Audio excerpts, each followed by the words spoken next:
Hello there, everyone. Welcome to GamePoints episode 273, your weekly little get-together. We talk about recent gaming news. I'm, as always, your host, Team Brad, and joining me today is... I'm David. David, it's been a while. At least It's it been a feels like it's minute. been a while. Feels You've like it's been been you've been years. sick, you've been work busy, you've been fighting the revolution down in Cuba, all You know kinds of me. stuff. Good to have you back, though. We have some deep stuff we got to talk about, and more in relation to what was going on last week as well, because, of course, the Blizzard Activision news keeps coming and probably will be dominating the cycle for at least a couple of weeks, and we have more details to talk about that, as well as some details of the upcoming Dead Space remake, some rumors on what 2K Games might be pulling out later this year as far as new franchises go, and, of course, all the other normal stuff you've come to expect this show. But first, I want everyone here to know that this is an audience interactive podcast. So if you're watching live here at Twitch TV/GamePoints or later over at YouTube.com/GamePointsPC, feel free to join in the conversation with any questions, comments, concerns, etc. you might have. Just try to keep them germane to the topics on hand. Additionally, if you like what you see here, you know what streamers want. Follows, bits, subs, the whole rigmarole you guys understand. David, Yes, I have been told you've actually played something, which is so out of character. I know. But once again, even though they don't refuse to give me money, I'm not going to say aren't, refuse to. Singing the praises of Game Pass because I've been playing the shit out of The Ascent. I hear that's amazing. I don't know if you've really looked into it or what your thoughts or opinions on it or anything, but that game's pretty damn fun, and I'm really digging it. It's one of those games that they kept trying to get me to stream, and I kept going, no, I don't want to. No, I don't want to. I shouldn't say kept trying because it makes it sound like they were like begging my down door. They weren't doing that, but I was getting emails about it every couple weeks or so, and I was just like, it's not my cup of tea, not my cup of tea. And now that it's out, I kind of want to play it. Dude, it's so good. One, it's a very realized cyberpunk world. It's busy, it's gritty, it's great. It's far more of an RPG than I thought it was going to be. It's not just a twin stick shooter with a cyberpunk skin. And that's what Which I is, thought it was, and that's my own lack of due diligence on dude, it. it's a I should have taken a look full into it. on fucking RPG. It's great. Hey, there's There's Stealthy Twitchy. there's side quests. The map seems huge. There's a bunch of different guns. There's abilities. There's augments. The character creator is pretty lacking, but who cares? It's isometric. You don't see your character that much anyway. And yeah, I've been having a ton of fun with it. So is there actually like a good story to? Because what turned me off at first was my quick glance at it. I kept looking at it, and it just looked like a The isometric corporation, loot dungeon the, runner, and I kind of just the went, corporation that owns the building that you're in as an indent to that corporation has gone bankrupt. And no Okay. one knows why. Okay. Which means you are indentured to no one, but you still kind of are because you don't have any Welcome to means legal red tape. you have no means of income or anything, and it's about trying to figure out what the hell is going on. And there's some cool side quests that I've done. The combat feels good. There's, like I said, cool little augments and superpower type things you get. It's a good video game. So are should you take a just look. trying to get to the top of this giant building? They call it the Ascent. I'd imagine that would be the goal. That's the name of the corporation. Oh, okay, it's the name of the corporation. All right. Yeah, Like I do believe you're going to keep going up because that's one of the first things that happens is like Okay. you start in the basement and then you go up a floor and then you do a bunch of stuff and you go up another floor. I'm willing to bet that trend will continue. I am kicking myself for not taking advantage of their offer to stream this Yeah. real quick. I really am. And it's co-op. Now, I have heard the multiplayer is kind of busted. I haven't tried it. I've been playing completely solo, but I've Right. heard it's Fair enough, co-op, fair enough. which is still cool. And Chat yeah, Stealthy says- Twitchy, you're right. 12 people did this. Yeah, that's always nice to see. I'm liking these smaller and smaller development teams, and we'll talk about some of that stuff later on. But let's It go feels ahead. awesome and polished for 12 people. Also, what's hilarious is I have to play it on Xbox because my computer legit can't run this game. Really? Yeah, dude, if I get into combat, nope, can't touch it. Oh, but you are also kind of running a like borderline potato at this point. No, my computer is great. I just have a 980. That's why I'm Every- saying like borderline, because it's that video card that's really That's fair. bottlenecking you. Yeah. But everything else in my computer is from the last year and a half. Okay, good to And- know. The Ascent puts Cyberpunk 2077 to shame. You know, that's a game I haven't even thought about. I did read a article today, though. It's not going to be talked about in the news, but I wanted to mention it. Is that Paul Tassi of Forbes was comparing the developmental timeline between No Man's Sky and Cyberpunk. And by this time, No Man's Sky had 2 or 3 big major patches with extra content thrown in, whereas Cyberpunk has been nothing but hot fixes and bug fixes. Yeah, because it's so far beyond broken. Yeah. So that is unfortunate. David, let's Yes. go ahead and move into the biggest news story of the week and of the past week, and I think this actually started the week before then as well. I mean, this has been it's the biggest news of July, and now we're in August, so there you go.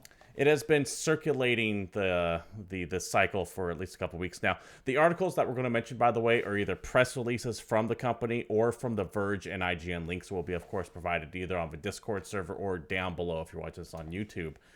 But as of today, there is new leadership at Blizzard. J. Allen Brack is out, replaced with a couple other people, as the wake from the allegations of massive sexual harassment throughout Activision Blizzard, seemingly focused more on Blizzard than anything else, are just rocking that company hard. From the press release direct from Activision Blizzard. Starting today, J. Allen Brack will be stepping down as leader of the studio, and Jen O'Neill and Mike Ybarra will co-lead Blizzard moving forward. Jen joined Blizzard in January as Executive Vice President of Development, where she's been providing senior development leadership and support to Diablo and Overwatch franchises. Jen is the former head of Vicarious Visions, which is now part of Blizzard Entertainment. After many years at Xbox, Mike joined the company in 2019 as the Executive Vice President and General Manager of the platform and technology, where he's been overseeing the evolution of BattleNet and our development services organization. The statement further said that J. Allen Brack is leaving the company to pursue new opportunities, which is business speak for tossed out on his ass. Yep, I love new opportunities. That's a move. David, what do you feel about this before we go deeper into this topic? Cool. Yeah, I mean, I think everyone who's watched this for more than a couple months at this point know my stance on J. Allen Brack to begin with, stemming from the Hong Kong Blitzchung bullshit when he came out and did not apologize for doing nothing in his mind wrong. I have wanted this man gone from Blizzard for months even before now, so seeing him get tossed out on this, I'm just like, fuck this guy. His tenure at Blizzard has been disastrous, to say the least. And I have to wonder if it wasn't for the previous couple of PR nightmares that Blizzard has had, if he would still be around, or right? if he would have waited through this one, if it wasn't for all of the other bullshit that they've had in the last. That's kind 2 of years. what I'm curious about, because was this a bridge too far, or was this just the straw that broke the camel's back? I don't know. I think based on the weight of the allegations and everything that's come forward, I think this might be enough, honestly, on its own. Yeah, it's hard to say. In spite of everything else that that they've fucked up. I will say it was certainly easy for Activision to get rid of this man, considering that Blizzard has pissed away all of its goodwill from all sides of any stance for years. No one gives a shit about Blizzard anymore. No. Well, actually, that's not fair to say, because there's plenty of people that don't read the news and don't care about anything and are actively playing everything that they But I get the point you're making, but if you want to go even beyond like the controversial, the newsworthy stuff, I should say, and get into the fact that like WoW's recent storyline twists have pissed a lot of people off. There have been some changes. And they're throwing everybody at FF14 like just in droves. Yeah. And that's stuff that's stuff like a casual player would see, to use that casual term. It's true. Glibly. Diablo Immortal was still a thing.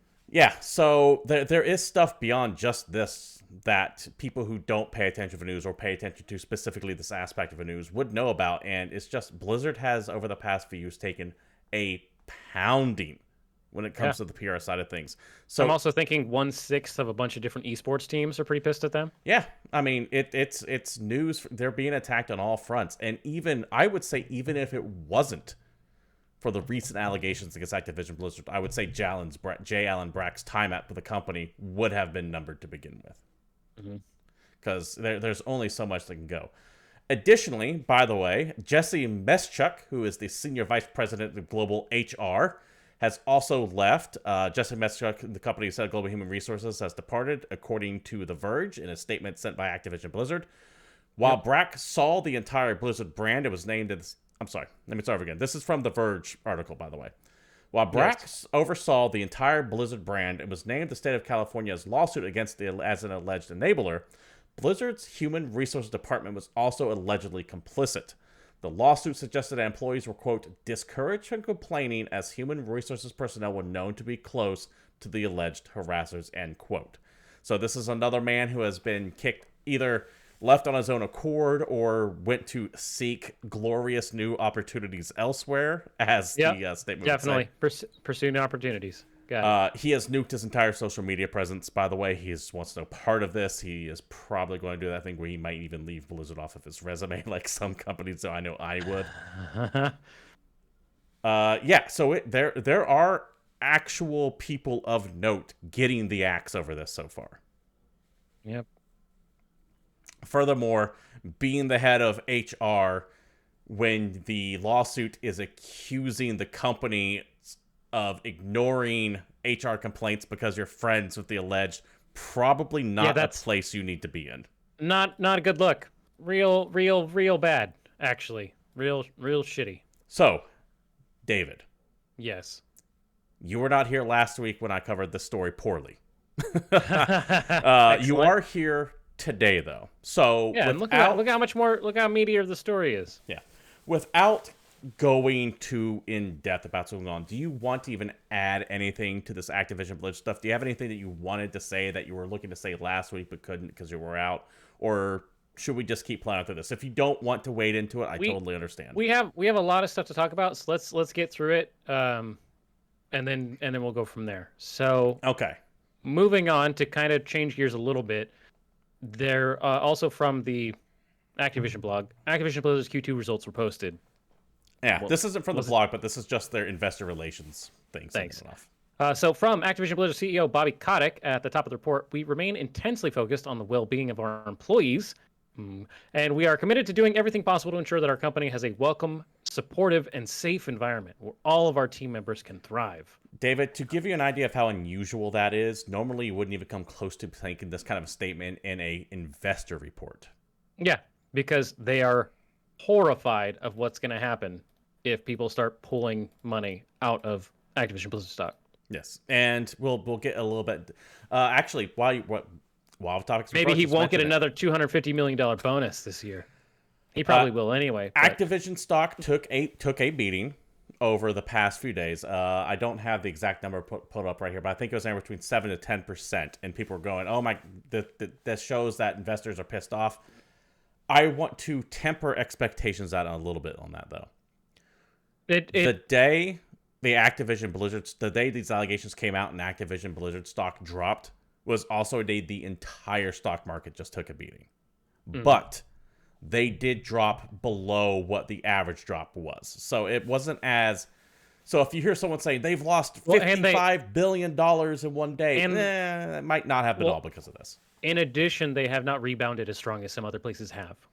What would be considered a traditional rebound from said dive is not what they had. So until today. They have not caught back what they lost, but after this earnings call, the earnings call, which we'll get into, and this investor report, once after hours trading resumed on the stock market, once after hours trading hit on the stock market and these reports came out, Activision Blizzard stock did jump up. So whatever was said here and on that call was enough to convince people to come back into the stock. Enough for investors. All right, so close to the top of the investment report was a section called Commitment to a Safe Working Environment. Again, to reiterate, not something you normally see in an investment report. Yes. Just period. Quote, following serious allegations regarding the company's employment, compensation, and workplace practices, Activision Blizzard is taking swift action to ensure a safe and welcoming work environment for all employees. We've engaged a law firm to conduct a review of our policies and procedures to ensure that we have and maintain best practices to promote a respectful and inclusive workplace. We'll be adding additional staff to our compliance and employee relations teams, strengthening our capabilities in investigating employee concerns. We are creating safe spaces moderated by third parties for employees to speak out and share areas for improvement. We'll be evaluating managers and leaders across the company with respect to their compliance with our processes for evaluating claims and imposing appropriate consequences. And we will be addressing resources to ensure and enhance our consideration of diverse candidate slates for all open positions. The leadership of the company is committed to creating the most welcoming, comfortable, and safe culture possible, which is to say, please, dear God, believe us. We'll fix this. We have to figure out a way to fix this. Don't freak out and take money away from us, dear investors. I was doing a brief Twitter conversation with Richard Hogue. This is another one of our video game lawyer people. He runs a channel called Virtual Legality, which gets into the legalese of gaming. And I was talking to him about this, and more or less the idea is this is going to end in 2 or 3 major settlements, 3 to 5 minor settlements, a donation to a activist group of some kind, and some words. Yeah. And that is kind of what they're saying right here. They're gonna pay some money, and then everything's gonna go back to normal. Yep. Because that's how all this works. That is what corporate that's what they're saying in this. And they're probably gonna pay in total less than they make in 3 weeks. Well, anything Activision Blizzard and any company, to be fair, regardless if the lawsuit has merit or not, will do whatever it takes to avoid discovery. Because when a lawsuit goes to discovery, all kinds we saw what happened with Epic and Apple over this. Yes. Epic and Apple go to discovery, and we start learning shit about Xbox. Yeah. So and for a industry that is as secretive and as my vocabulary is failing me here, as cloudy as this is, they will move heaven and earth to keep from revealing anything about what happens on the inside of it, because this industry specifically loves to obfuscate and control the message. Yeah, and they've got the money to do it. Yeah, they'll spend hundreds of millions of dollars to keep this from going to discovery, which is why this will get settled out of court. And they won't even notice it. That's the main thing. Like, they're going to spend what would be considered a shit ton of money. For them, it's a drop in the bucket. It won't even matter. It won't even make a dent. So after this, go ahead. Continuing on just this last little bit, of note on the investor relations conference call, practically every speaker made a token statement somewhere along the lines of either harassment will not be tolerated or we commit to a safe workplace environment. That just over every person that came up, just regardless, like people were asking questions about the upcoming Call of Duty, because I listened to a good chunk of this conference call, and they would say like that they would be asked questions about the upcoming Call of Duty stuff, and the person speaking wouldn't talk about Call of Duty unless first they mentioned, I just want to come out and say that harassment will not be tolerated, and that we are as a brief aside, just doubling and tripling down on, oh no, this is not going to happen, even though, you know, I have to say allegedly, because there's a lawsuit there. Now I can't make any statements allegedly. This has been going on for a long fucking time in a very serious manner. And now they're saying, oh shit, yeah, no, we don't tolerate that. That's never going to fly around here. Though allegedly it's been fucking flying there for a long goddamn time. Yeah. So the only reason they're saying anything is because they got caught. And to 3 weeks ago, they didn't give a shit about this. To play devil's advocate, by the way, because I love to do that, I will say that some of the headlines and news stories breaking from this are definitely sensationalistic and also taking certain elements out of context. However, before anyone starts writing their angry comments toward me for saying such a thing, even if only 25% of the shit that is being alleged is true, that is enough to demand heads. Yeah. So also, if you don't get that, that's like the trope of our show, right? We always have to have one of us be an asshole, and it's usually me. You're better at it. So the Activision Blizzard employees didn't really care too much for the response from corporate over the past week and a half or so, and have formed a coalition known as the ABK Workers Alliance. The ABK in this stands for Activision Blizzard and King, because we all forget that Activision Blizzard also owns King, which is a giant mobile game developer. Very, very big, yes. From IGN, A coalition of workers from across multiple Activision Blizzard development studios, calling itself ABK Workers Alliance, has sent a joint letter to Activision Blizzard CEO Bobby Kotick and his executive leadership team criticizing the decision to hire the law firm Wilmer Hale as a third-party auditor to review the company and ensure a healthier workplace. This is what was addressed in the investor relations where they said they're hiring a third-party law firm to parse through things. Mm. Apparently, the employees of Activision Blizzard do not approve of this specific law firm. Back to the article. In the letter provided to IGN, employees from across the company studios have expressed regret at the recent actions from CEO Bobby Kotick did not, quote, meaningfully address workers' demands following last week's high-profile employee walkout. By the way, that walkout, about 1,500 people are estimated to have left their positions for a couple of hours, which Activision Blizzard gave them paid. They were very quick to say, hey, we're giving you guys pay time off to do this. How magnanimous of them. So of the roughly 10,000 people that work at that company, about 15% of them left their jobs for the day. Wilmer Hale is the subject of the ABK's Workers Alliance new letter to Kotick and Activision Blizzard leadership. On the demand to bring in a third-party auditor, the ABK Workers Alliance says it rejects the selection of Wilmer Hale for several reasons, mainly because Wilmer Hale's conflicting interests due to its, quote, pre-existing relationships with Activision Blizzard and its executives, as well as Wilmer Hale's history of discouraging workers' rights and collective action, and Wilmer Hale's history of protecting the wealthy and the powerful. That last sentence aside, because that is subjective. Wilmer Hale does have a history of coaching bigger companies, namely Amazon, in how to discourage unions from forming. And that seems to be one of their big things they do, is that a big business will hire them and go, hey, my employees are pissed. How can we make them happy without letting them unionize? And that seems to be one of Wilmer Hale's big offerings. Mm-hmm. How can we spin this so that regular people don't get mad at us and we can keep fucking our employees? That's the move. Yeah, for sure. This is one of those things where I said in our Discord channel, by the way, I think Activision Blizzard is completely within the rights to hire Wilmer Hale, and I don't think that just because. Okay, how can I to be the asshole this time? Yeah. Who the fuck else are they gonna hire? They got caught allegedly doing some shady ass fucked up bullshit.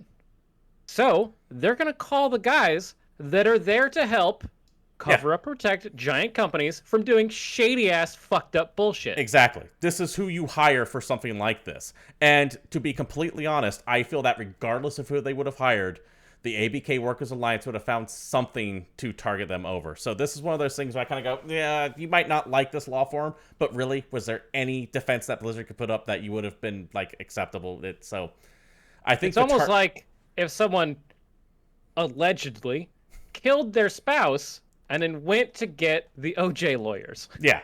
So they have a right to this, and no matter who they would have picked, people would have been pissed off.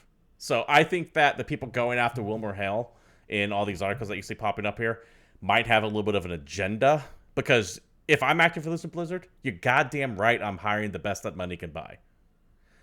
That said, what I don't like going around here is that a lot of people are hijacking this story and using it to drive their own personal crusades.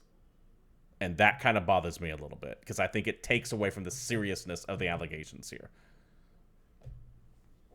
Oh, I like that. That makes sense.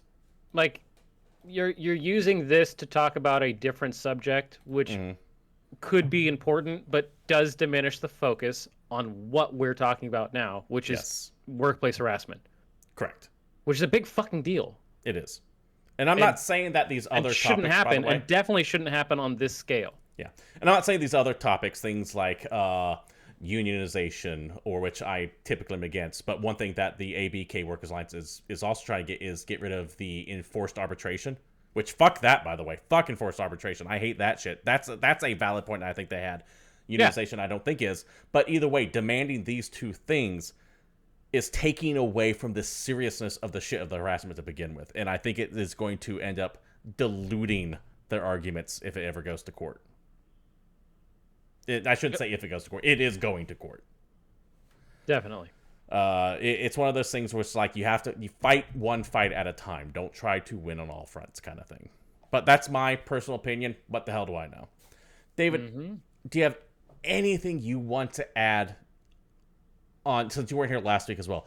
Do you have anything you want to add to what we were talking about today? So my ire from last week that I had it's still there, but I don't really have the energy to summon it now. And you don't have to say anything other than this sucks.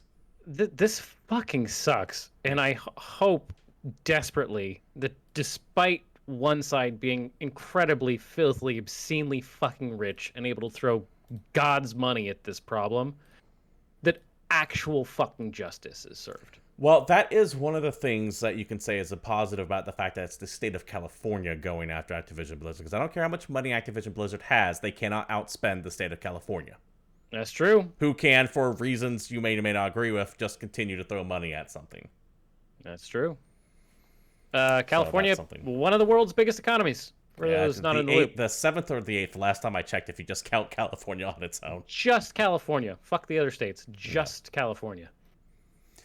So, yes, that more or less brings us up to speed on what's going on with the whole Activision Blizzard bullshit. Let us know what you think down in the comments below. I will say right now, this is one of those things I'm going to have to insist you guys keep it somewhat respectful on because of the sensitive nature of this topic. So, please keep that in mind. I'm sure we will address this again next week as more shit comes out. It's coming back. It's coming back. This is one of those...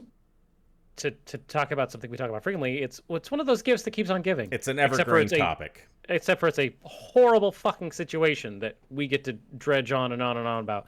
Hopefully, we don't have too much just mundane shit and we can get some kind of resolution. But if, like, Apple v. Epic and every other major topic that we've had over the years is any indication, this isn't going to be resolved anytime soon. We'll be talking about this there's nothing more into November. And there won't be much to say about it besides, here's this new thing that happened. There's nothing more entertaining than two people whose law experience amounts to what number of SVU episodes we've seen in a random Twitter action with the occasional lawyer talking about a bunch of legal matters. In case I haven't made myself clear, we don't know fuck all about the legal things. I was in a court once. I think I had a traffic ticket or I almost served on a jury and I started going off on a political rant, but the judge just looked at me and went, "Okay, you can go." That's how that ended. But yes, we will be again. One thing I want to mention before we go. I know that a bunch of outlets, I think like The Gamer, The Escapist, etc., have said they are not going to be talking about any Activision Blizzard stuff until meaningful change comes from this lawsuit, other than the lawsuit itself and the harassment that's been going on. We will not be one of those people. I think it is a disservice to your viewership to not talk about everything and anything that come to video games. So we will still be talking about Call of Duty stuff when it comes up. We will be talking about Diablo stuff when it comes up. We will be talking about... But much like we've had for the last year and a half, it will always come with a big caveat. Yeah, don't get me wrong. Instead of just saying, fuck Blizzard, free Hong Kong... No, that's still going to be my thing. I will let you have this as your thing to mention, but I'm still going to mention the fact that Activision Blizzard kowtows to Chinese interests, and fuck that, because that's like my personal crusade. All right, yeah. I feel like you need something as well, David. Yeah, but it's not going to be as fun while I have to keep saying allegedly. I just need them to get guilty so I can really just fucking let them have it. It's a good point. All right, enough of that. Let us know what you guys think down in the comments below. David, let's go ahead and move on to the next topic here, and this is via Video Game Chronicle, a site that I'm liking more and more as time goes on, by the way. Headline, Assassin's Creed Valhalla director confirms he's helming the Dead Space remake. From the story, Eric I apologize for not being able to pronounce his name. Bapizat has joined EA's Motive Studio earlier this year to work on an unannounced project. However, the Ubisoft veteran has now confirmed on social media that he's acting as the game director for the newly announced Dead Space remake.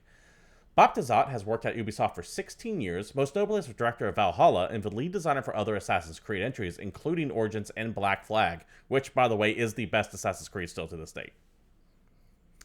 The senior-most development figure on Dead Space Remake, other than Baptizat, is another Ubisoft veteran, creative director Roman Campos Oriola.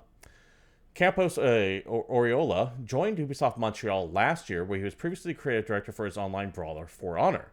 Before that, he was lead designer for Tom Clancy's Ghost Recon Future Soldier and Rid Steel 1 and 2. The art director in charge of a Dead Space remake as visual direction is Mike Yazijan. Yazijan worked on the art for Dead Space 2 as part of the Visceral's now closed Montreal division. If you notice, a lot of these are Montreal developers. Ubisoft had a big presence in Montreal, or still has a big presence in Montreal, so it's very easy for a lot of these people to go from other Montreal-based games to Motive, which I think is also based in Montreal. Big game development scene in Montreal. Yep. Okay.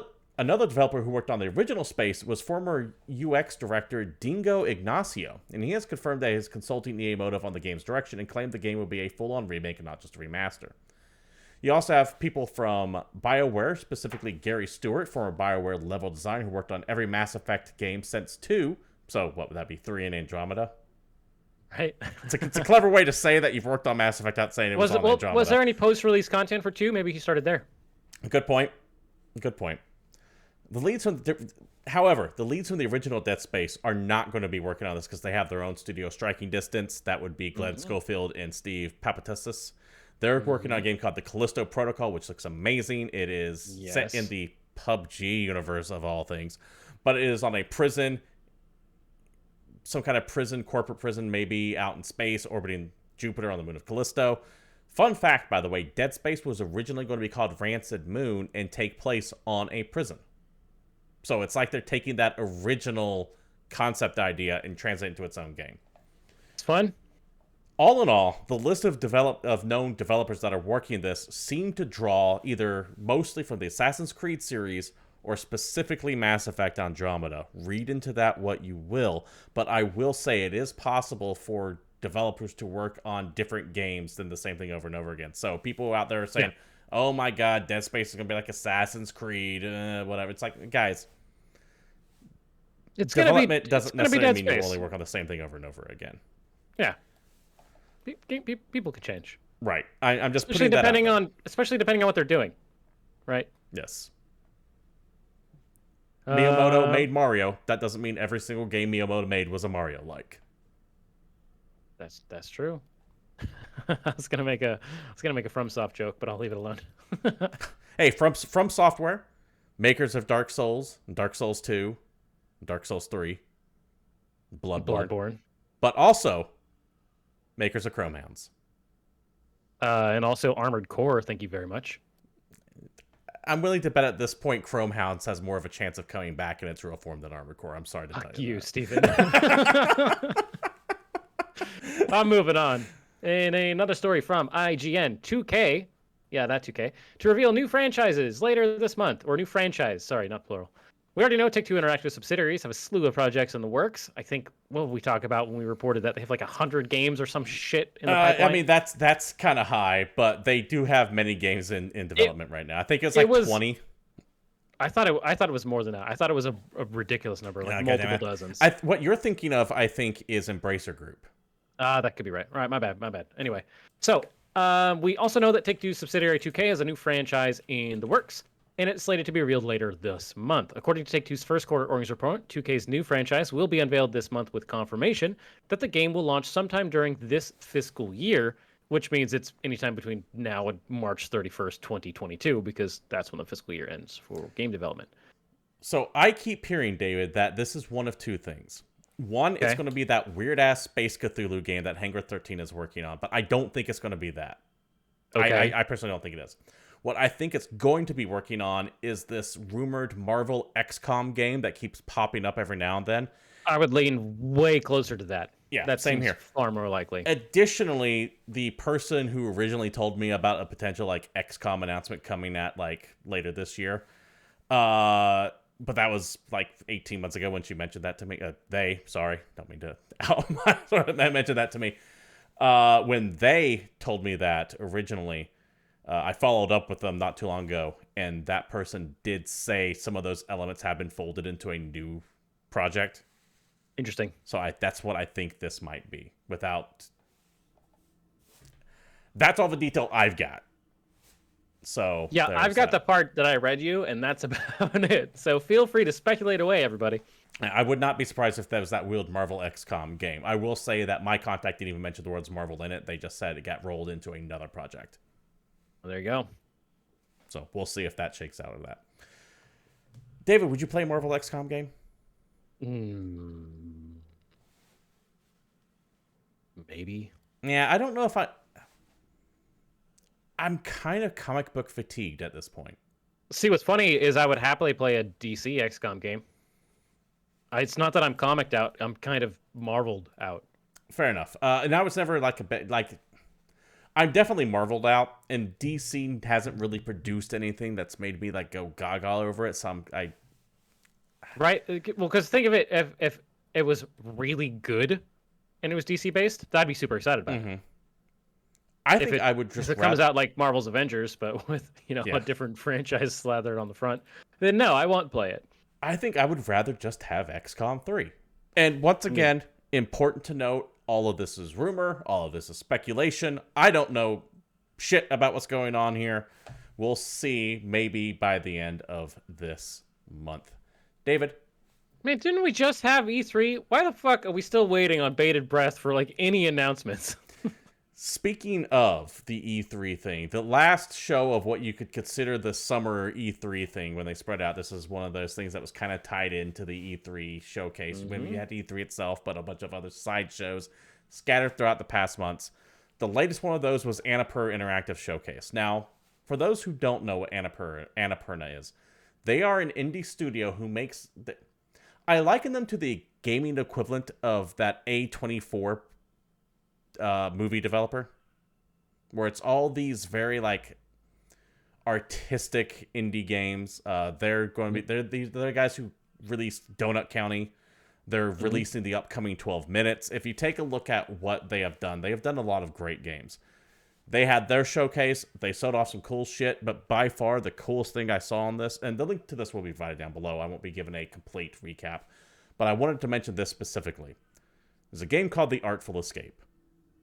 And it is this platformer about music and musicians and the world they kind of like visualize themselves in. And this just... I remember seeing this at one of the shows last year. I can't remember if it was E3 or the Game Awards or something. And it's just kind of gone dark. We finally saw more of it. It's coming out September 9th. This game looks goddamn amazing. Something about watching this trailer like stirs something in my heart. I hate that feeling, by the way. You don't like it when your heart moves? No. Classic. But I'm really looking forward to playing this. There were some other games coming out as well, too. You had Stray, which is a cute little kitty cat game in a post-apocalyptic controlled by robots future. You had the Outer Wilds, Echoes of the Eye, which is an expansion to the Outer Wilds. And that game is amazing, by the way. Another game that Annapurna has done. If you haven't played the Outer Wilds, not the Outer Worlds. Easy to mix them up. Wilds. I enjoyed this game a lot more. And something that you had an interest in, David. Yeah, Artful Escape was your jam. I am excited for Solar Ash, which is from the makers of Hyper Light Drifter, and it looks like their kind of vibe mixed with Journey. If you remember how great that game was. You love Journey. I have never played it. Oh, well, I know. I'm an idiot. I fucking loved Journey. I thought the game was amazing. It just kind of hits that emotional center of your brain, but it's relaxing and peaceful, and I don't know, man. This looks great to me. Solar Ash hits October 26th, and I'm excited. I think it looks great. No, so take a look at the full Annapurna catalog for sure. If you're even remotely into like artistic I'm willing to indie shit. I'm willing to bet that everything that they show off, including all the stuff we didn't even mention, is going to be amazing. Yeah, there's solid. There's a decent chance that all of this will be substantially better than average. What they didn't show, though, and it's probably because it comes out in a couple weeks, is 12 Minutes. That game I'm really looking forward to. That is 12 Minutes looks cool. Yeah, it is a 12-minute time loop someone is stuck in where I don't know exactly how he's trying to break it, But what we do know is that during some of these scenes, like some detective busts down his door and either shoots him or his wife, or they're stuck in like this weird time loop where shit just goes horribly wrong every time, and you're trying to break that time loop. And from what I've heard on that game is while you are stuck in a 12-minute time loop, the actual game is like a 6 to 8 hours of story content. So right. So I'm really looking forward to that. That should be out in a couple weeks as well. Yep. David? Fun news, right? Our favorite kind of news, this time from GamesIndustry.biz. We love talking about... So... when we get... Go on. Say it. It's not that a studio is closing. It's that a studio is opening. And this studio is called That's No Moon. That's a bad name. Delightful. I don't like that name at all. That's No Moon. No, I get it. It's a Star Wars reference, but I don't like that name here. No, they're talking about something else. Clearly not Star Wars. That's ridiculous. Anyway, moving on. A group of industry veterans coming from the likes of Naughty Dog, Infinity Ward, Sony Santa Monica, EA, and Bungie have announced the creation of a new AAA studio titled That's No Moon, which is a bit of a mouthful, to be fair. Yeah. The new studio has already secured a $100 million investment from Crossfire Studio Smilegate to work on its debut title, a story-driven action-adventure game. The upcoming title will be led... Quick, let me pause real fast. I'm just happy I think Smilegate's a South Korean publisher. I'm just happy it's not Tencent or something like that. There you go. The upcoming title will be led by Taylor Kurosaki as a creative director, former narrative design lead at Naughty Dog, and studio narrative director at Infinity Ward. And Jakob Minkoff, or is it Jakob, as game director, former lead game designer on The Last of Us and design director on Call of Duty Modern Warfare. And That's No Moon considers itself at the intersections of games, film, and TV, the announcement added. That sounds like they should hire Hideo Kojima. That sounds, while on that topic, that sounds a lot like what Remedy does with their, like, think Alan Wake, think Quantum Break, think Control, where they have, like, these live action bits in the middle of their games every now and then. That really strikes me as some shit Remedy would do. All right.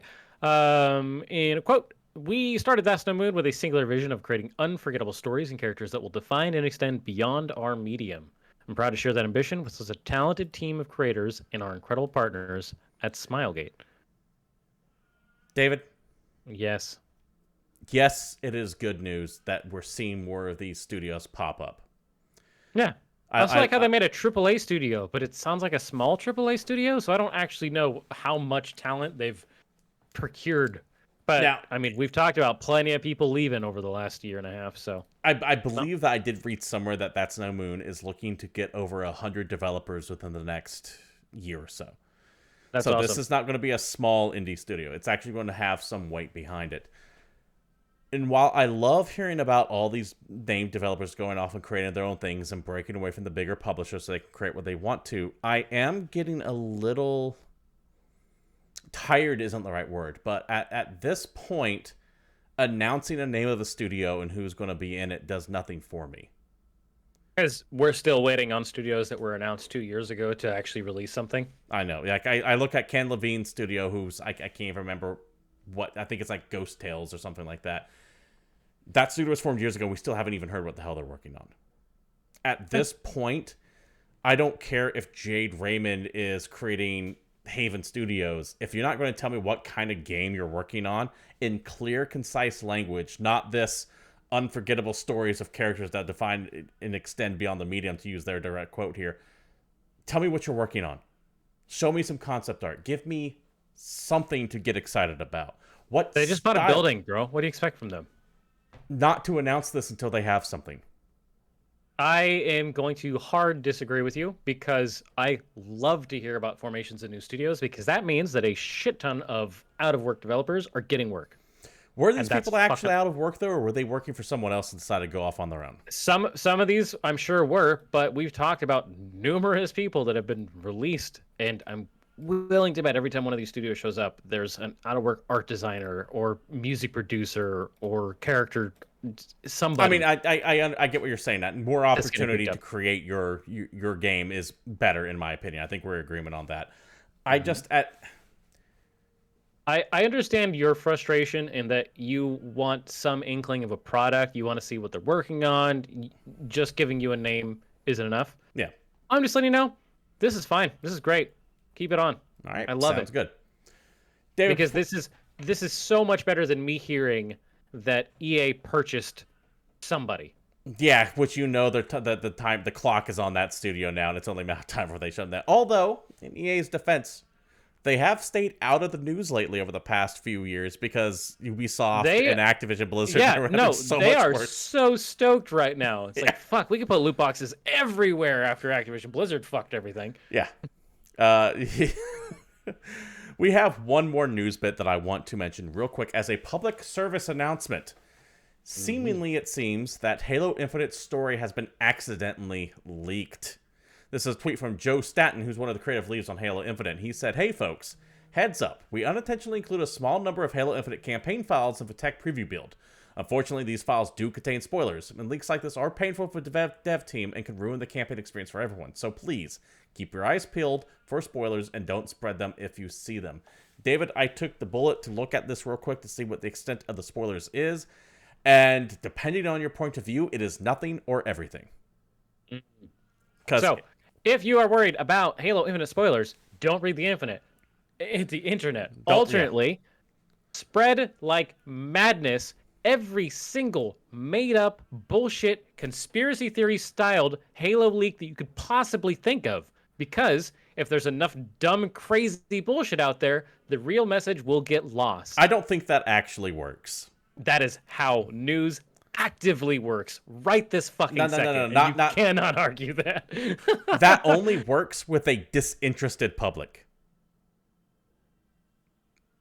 No, dude, just throw it out. When throw it's everything people out there. when it's people Everything who out want to know, that doesn't work.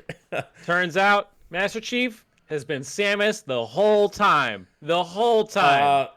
John is a pseudonym. What these files are is a series, like, it's just file names, right? So you can imagine they're images or screenshots or something like that. And they'll have names like, I'm going to just create one at random. It's not from I see this there, but it'll be like Master Chief sitting on Earth. Oh, okay, yeah. And it's a bunch of names like that. However, when I'm going through these things, I saw some things that went... You can piece things together. You can kind of piece the plot of how the story is going to go. And it's like, okay, I can see how that can be a problem for some people who want to go in completely blind. So just be aware, there are Halo Infinite story spoilers out there. They don't necessarily reveal the whole details. game is a time loop. It's Halo Groundhog's Day, everybody. Yeah, it's amazing. One of the files was called Halo Bill Murray. It was really, really wild. Yep.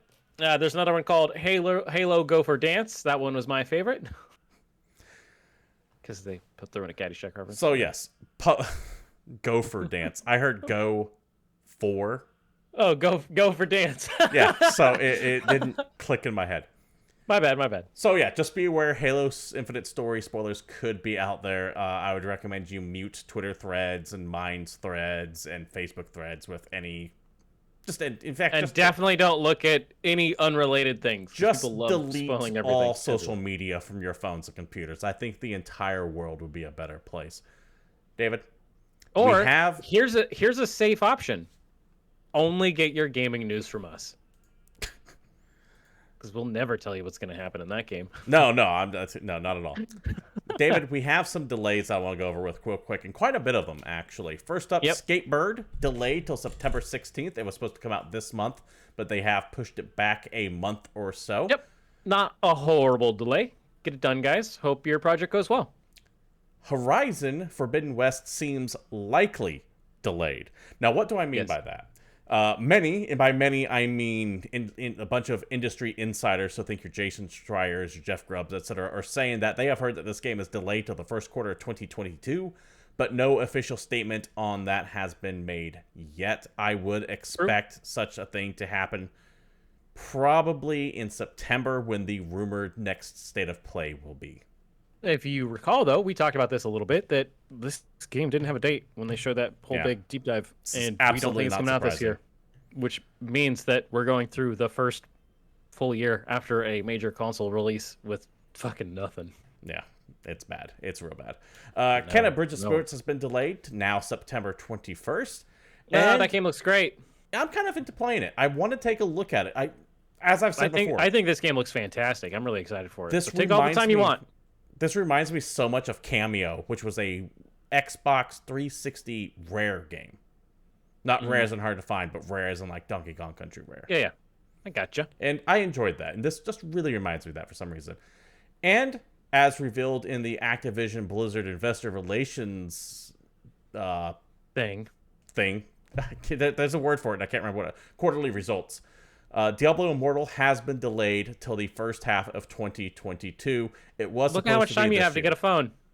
Thank you for making the obvious joke. I was going there, and you beat me to it. But David, yes, I don't have a phone. In fact, I barely know what a phone is. I mean, what the fuck is the internet? It's probably on the wall in your kitchen. It's got a little circular thing with the numbers on there that the government listens to. Yeah. I don't like that. It's got a really long cord, right, that stretches halfway through the house. I don't like that at all. But apparently I need whatever this is to play Diablo 2022. So before I get that, though, I need things to keep myself occupied before I go down to the AT-AT store and actually pick up one of these things. So what can I play between now and then? Well, it sounds like you need some new releases, and I do have a few for you this week. First up, Grime hits PC. This is a Metroidvania Souls-like. I was going to say, I already know what it's going to be just from that sigh alone, and you did not disappoint. Although I did expect a roguelike Souls game to be. Metroidvania Souls-like. Okay. So there you go. But to be fair, couldn't you call Hollow Knight a Metroidvania Souls-like? I don't know if I said Souls-like, but I just say it's a Metroidvania. Arguably. Anyway, Grime is a fast, unforgiving action-adventure RPG in which you crush your foes with living weapons that mutate, form, and function, then consume their remains with a black hole. To strengthen your vessels, you break apart a world of anatomical horror and intrigue. Okay. This game looks pretty fucking gritty, and it looks like a Metroidvania with some tough-ass boss fights. If that sounds interesting to you, maybe take a look at Grime releasing this week on PC. Stellar Warfare is also hitting PC this week. This is a sci-fi space sim action game that, upon the first trailer, I thought, man, this looks like Homeworld, but it's more RTS like combat. It's full 3D movement, resource collections, millions of ships configurations to compose. So think of maybe like the build-a-ship options you'd have from like an Endless Space style game, or what's that other one? Never mind. Skirmish, wave defense, battle royale, multiplayer. All kinds of ways for you to battle in this here space RTS. So is this coming out in early access, or is this leaving early access this week? I don't believe it's currently in early access. So it'll be releasing into early access. Okay. Yeah. It looks pretty neat, though. The Falconeer, which has been on PC for a little while, is hitting the PlayStations and Switch. This is the game that I always wondered if you ever picked up, because I feel like it's in your wheelhouse. This is the very much air combat game, but you're flying around as a warbird. Yeah, I never played it. Crazy oceanic world. There's epic aerial dogfights. It's BAFTA nominated from a solo developer, Tomosala. And honestly, as the Ace Combat fan that you are, I really think you should take a look at the Falconeer. All right, just take a look at it. Take a 5-minute gameplay video look and tell me that dogfighting doesn't look fun to you. But you're a bird. But you're a bird, yes. Okay. You're not a jet, and it probably doesn't have the cheese factor for you. So maybe it doesn't I do like my anime melodrama and my air sims, my arcade air sims. But maybe there's some bird drama, and you never know. Dodgeball Academia. Combine this shit with Hatful Boyfriend. Yeah, why not? PlayStation, Xbox, Switch, PC. This is an action sports arcade game. It's a sports RPG featuring rookie dodgeball student Otto. Join Otto and an eclectic cast of characters as they train to dominate on and off the courts. I like how his name's just Otto. Yeah, dude, Otto the dodgeballer. This is a 2D dodgeball game that kind of gives me Windjammers vibes, but there you go. Take a look. Yonder, the Cloud Catcher Chronicles hits the new Xboxes. This is a Series S and X release. Man, I hate having to say that out loud. Open world adventure game has been on PC since 2017. It's got very good ratings. Very relaxing. This, from all accounts, is a more chill kind of RPG adventure game. it doesn't have a crazy amount of depth, but if you're looking for something that's just kind of relaxing, you get to go explore an island paradise with 8 distinct environments, from tropical beaches to snow-capped summits, and have a good time in Yonder. Last but not least, Death Trash hits PC and Mac. This is an action RPG shooter that, for fuck's sake, dude, from the actual description of the game itself, Death Trash features a post-apocalyptic world where cosmic horrors long for humanity but meet punks with shotguns. It combines old-school role-playing, modern action gameplay, and player freedom. Create your own character and explore a handcrafted world. This seriously looks like a Lovecraftian Fallout with a dodge roll. Yeah, this shit's like bait for me. I'm going to be playing this week. If the second I can get it, I'm going to be streaming this. I'm sure you will. This has your name written all over it. Yeah, it looks like Fallout 2. Yeah, good classics. Distinction. I said Fallout. That might mislead people. Old school isometric Fallout. It's a CRPG with art from someone that looks like he's cribbing H.R. Geiger. Yes, and it has a dodge roll. Really looking forward to playing this. I will be streaming this sometime this week, sight unseen. Well, not sight unseen, but I will be. I won't play it first, and then you'll see it when you're playing it. Yes. We do have one more game I want to mention real quick that I don't know if it made your list on. That's Jupiter Hell leaves early access this week. Now, Jupiter Hell. Yeah. I streamed this game last week. The developer was kind enough to toss me a code for it, and was also kind enough to hang out in chat while I played it. You can find the old VOD over at twitch.tv/GamePoints there.